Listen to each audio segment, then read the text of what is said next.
guys কি খবৰ আশা কৰোঁ সকলো ভালে আছে আপোনালোকক পুনৰ এবাৰ মোৰ এটা নতুন মিনি ব্লগলৈ স্বাগতম জনাইছোঁ বলক পাছফালে মাহঁতে কি কৰি আছে চাওঁগৈ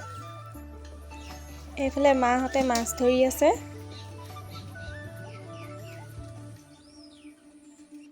ইমানকেইটা পালে মাছ 1.5 কেজিমান হ'ব এইফালে টেঙা কাটি আছোঁ দেউতাই মোবাইলটো ধৰি দিছে ভিডিঅ' কৰি দিছে নেমু টেঙা আৰু মৌচুমী টেঙা কাটি আছোঁ ৰবাব টেঙা এটা হোৱা হ'লে ভাল লাগিলেহেঁতেন এতিয়া নাই আৰু উপায় নাই আৰু এনেকৈ খাব লাগিব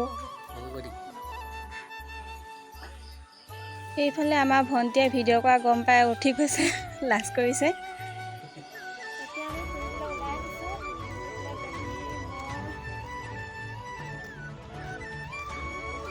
এইফালে মোৰ মা ঘৰৰ আগফালৰ পথাৰখন চাওকচোন পৰিৱেশটো কি ধুনীয়া